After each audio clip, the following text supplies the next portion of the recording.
उस लड़की ने अपने माता पिता के घर पर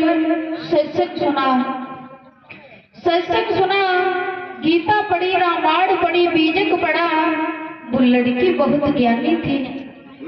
क्या हुआ कि उस लड़की के माता पिता ने उस लड़की की शादी मनमुखी परिवार में कर दी।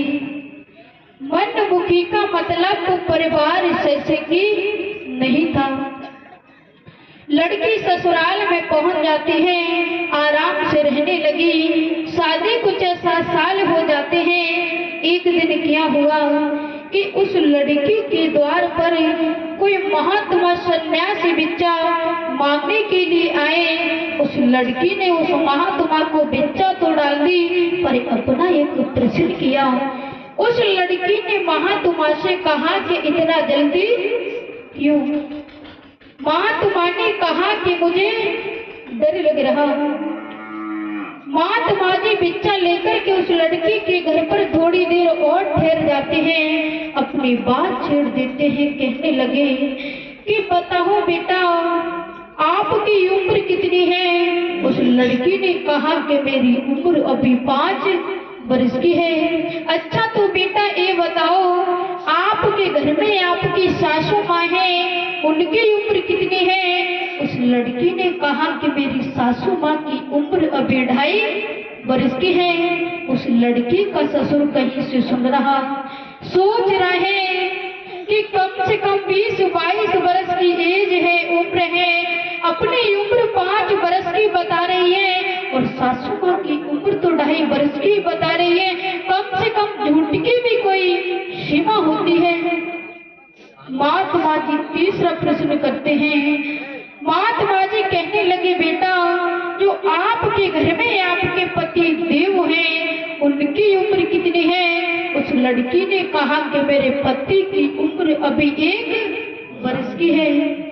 अच्छा तो बेटा ये बताओ, आपके घर में आपके ससुर साहब होंगे, उनकी उम्र कितनी है? उस लड़की ने कहा कि मेरे ससुर साहब का तो अभी जन्म ही नहीं हुआ है। अब तो ससुर की ओर पारा चढ़ गया, क्रोध में जलने लगा। दूसरा दिन हुआ, लड़की के माता पिता के लिए फोन कर दिया।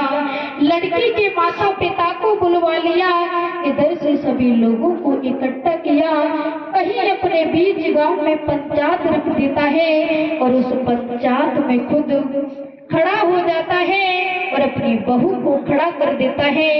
कहने लगा कि उस दिन वो महात्मा वो सन्यासी भिक्षा मांगने के लिए आए, तुम उस महात्मा से क्या बात कर रहे? या तो उन सवालों का जवाब तुम दे दो, नहीं मुझे देना पड़ेगा।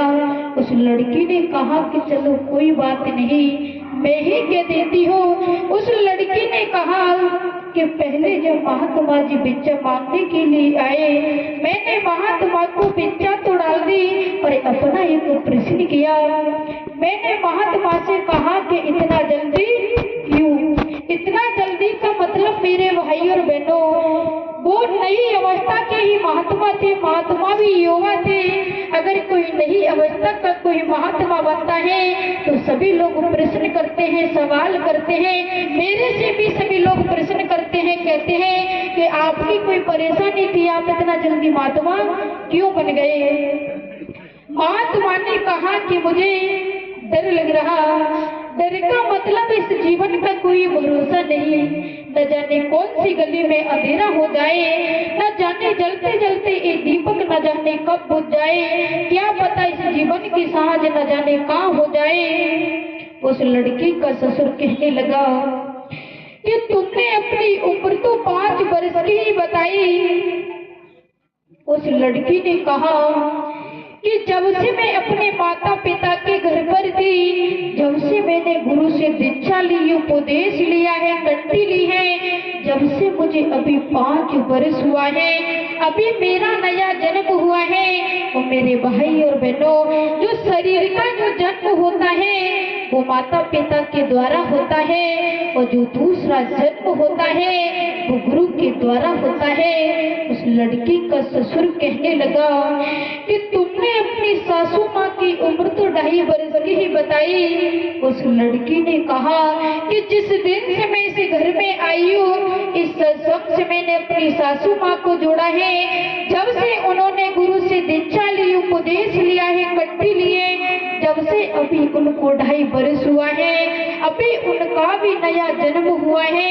और इस सत्संग से मैंने अपने पति देव को जोड़ा है। जब से अभी उनको भी 1 वर्ष हुआ है, उनका भी अभी नया जन्म हुआ है। और आप लोगों ने तो हमारी बातों को ही नहीं सुना है, अभी आपका तो जन्म ही नहीं हुआ है। मेरे भाई और बहनों, जो बिना गुरु के जो जीवन होता है वो जीवन नहीं होता। हमसे बढ़िया कीड़ा मकोड़ा बहुत बढ़िया है, पशु पक्षी बहुत बढ़िया है, भोजन वो भी कर लेते हैं, विश्राम वो भी कर लेते हैं, बच्चा पैदा वो भी कर लेते हैं, भोग वो भी भोग लेते हैं। उनको सिखाना नहीं पड़ता है कि सब कुछ वो बगैर सिखाए कर लेते हैं। अगर मनुष्य होकर के भी इतना ही काम हम और आप लोगों ने किया तो हमें और पशुओं में कोई अंतर नहीं। उस लड़की का ससुर जागृत हो गया, कहने लगा कि बेटा, मैं बड़ी भूल में था, बड़े अज्ञान की गहरी नींद में सो रहा, तूने मेरी आंखों को खोल दिया, तूने मेरे को जगा दिया। मैं भी अब आपके साथ सत्संग में चलूंगा, मैं भी अब अपने जीवन में गुरु बनाऊंगा, मैं भी अब निबरा नहीं बनूंगा। आप लोग वेद पढ़ते होंगे, साहित्य पढ़ते होंगे, रामायण गीता पढ़ते होंगे, बीजक पढ़ते होंगे, उनमें भी लिखा है क्योंकि बिना गुरु के कल्याण नहीं होता है। इनको हम राम कहते हैं, कृष्ण कहते हैं, मर्यादा पुरुषोत्तम कहते हैं। इन्होंने भी अपने जीवन में गुरु बनाए। कहते हैं कि राम कृष्ण से को बड़ा, राम कृष्ण से को बड़ा, उन्होंने गुरु कीन, 3 लोक के बोधने, गुरु आगे आधीन। वो भी कहते हैं कि गुरु बिना भवनित तरही न कोई, वो भी कहते हैं कि बिना गुरु की कोई कर नहीं सकता है। सबको अपने जीवन में गुरु बनाना बहुत जरूरी है, बहुत आवश्यक है, क्योंकि बिना गुरु के कल्याण नहीं होता है। तो मेरे भाई और बहनों, हमें ये मानव का शरीर मिला है तो बड़े सौभाग्य से मिला है। हमें इस मानव शरीर की कीमत समझ लेना चाहिए। हमें ध्यान, भजन, सत्संग, साधना करना चाहिए, भक्ति करना चाहिए। और ये भक्ति हमें कब करना चाहिए? हमें ध्यान, भजन जो भी कुछ करना है हमें जवानी में करना चाहिए, क्योंकि भजन बुढ़ापे में नहीं होता है। आप लोगों ने सुना होगा कि हर फल पकने के बाद, हर फल पकने के बाद महंगा हो जाता है। एक मनुष्य रूपी एक ऐसा फल है कि जो पकने के बाद बहुत सस्ता हो जाता है, इसे कोई लेने के लिए तैयार नहीं होता है। बुढ़ापे में बड़ा वाला बेटा भी मना कर देता है, छोटा वाला बेटा भी मना कर देता है। कहते हैं कि 10 दिन माता पिता को रोटी तुम खिलाओ और 10 दिन माता पिता को रोटी मैं खिलाऊंगा।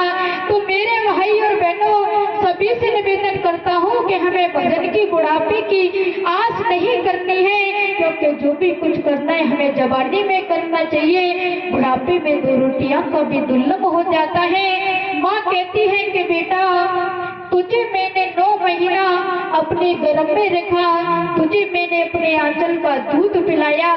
वो बेटा अपनी माँ से कहता है कि पता क्या कीमत है तेरे दूध की, क्या माँ के दूध की भी कोई कीमत होती है?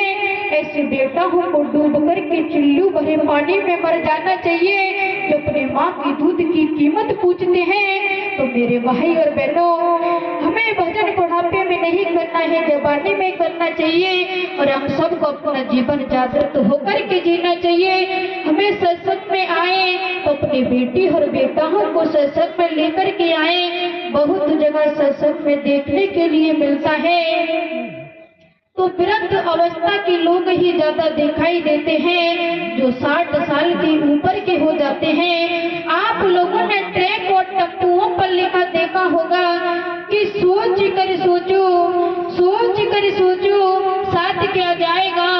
60 साल के बाद किसी भाई और बहन की सरकारी जॉब लगी होती है, नौकरी लगी होती है, 60 साल के बाद सरकार भी छोड़ देती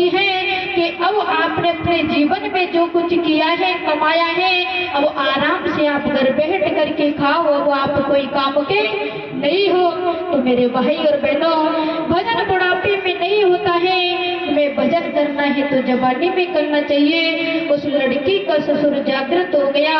वो लड़की क्या कहने लगी, छोटा सा पद है।